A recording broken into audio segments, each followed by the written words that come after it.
Hello one and all, this is Hybridsteel. Thank you very much for joining me in today's Hydroneer 1.6 Logic. What the frick was I thinking when I built this, but it's all good update video. So today we're going to be talking about the powered Davids. These beastly objects down here that you no longer have to put shards in, or you have to rotate in funny directions because, well, in fairness, they don't have a screen anymore. They don't have to have a thing put in them.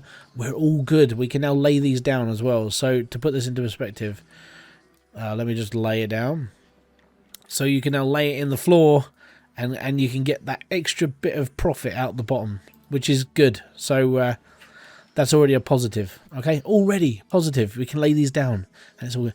These you could lay down, but you had to try and shuffle the brick into the actual night chamber, and it didn't work probably.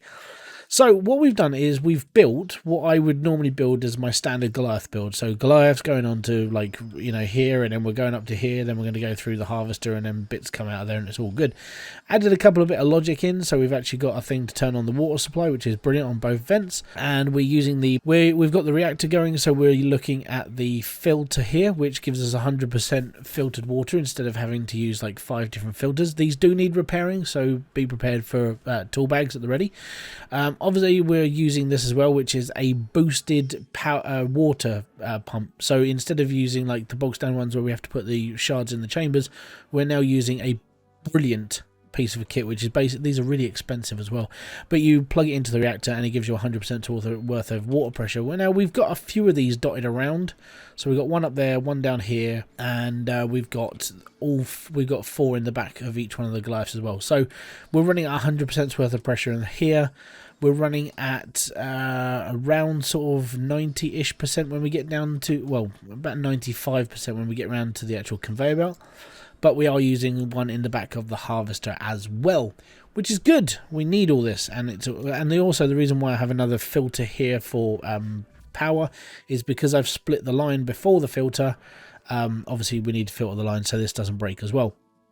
Then we've made a very, very simple logic system, so we've actually got automated smelters, but literally just on a click. And as you can see, I've been playing around with this just to try and make sure that everything works good, basically. Let me just put all these in here because that's where these go. I'm going to flip my switch, and that's going to light up everything. And so basically these are working much like the powered the shard generated Davids, but they're just using the standard electricity now. You know, they're okay, but if you put a shard in it, they actually ran just a tiny bit faster than these. But if you're running at this sort of gap, you don't have to worry about the size of the gap, by the way. That's interesting.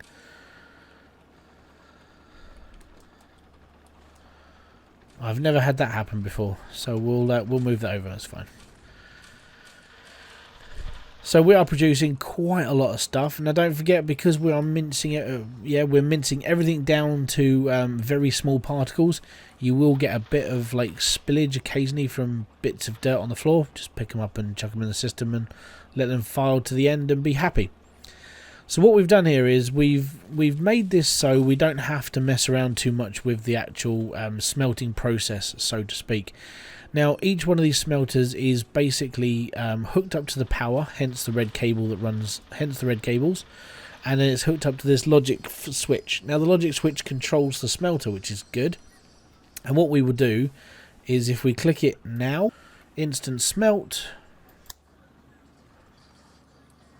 and then pop it all back before the next lot comes.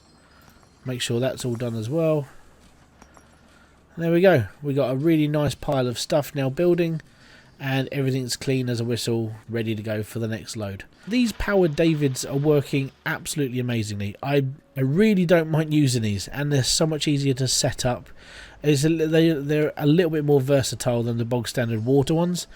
That purely because we don't have to put a shard in.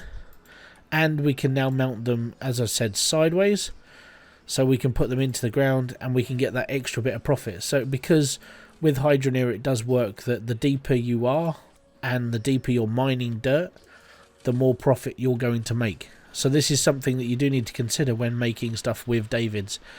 If you get them deeper, you'll earn more money, because it matters where the dirt is mined from, not from how, you know, from like where you put it in the map.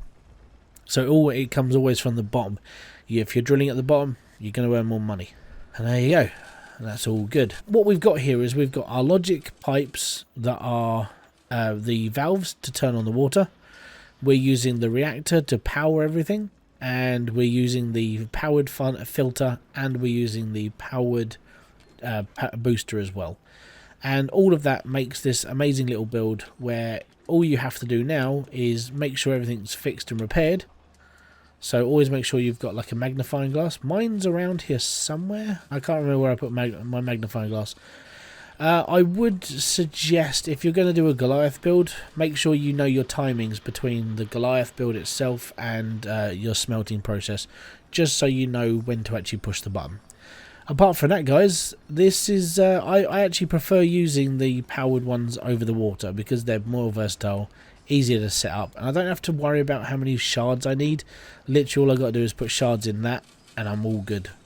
So thank you very much for joining me. This has been Hybridsteel. If you have liked this video, don't forget to hit the like, subscribe and notification button below for all other updates, and I'll be back here with a brand new video, live stream or whatever else I do on this video on this channel. But yeah, you can become a member of the channel if you hit the little join button, which is about there. You pay this channel a couple of £1 a month, and that goes towards keeping the maintenance on the computer, upgrading my kit when necessary, and basically giving back to you guys for better content and more games. Because I don't just want to play this one game all the time, I want to play other games, and if I can play more games that entertain you guys, then it's all good, right? If you do just want to help, you can buy a t-shirt or you can buy some stickers. There's links in the description box below down there. And yeah, thank you very much for joining me. I'll catch you all in another one. Peace out, have fun, and enjoy everything you guys do. Bye-bye for now.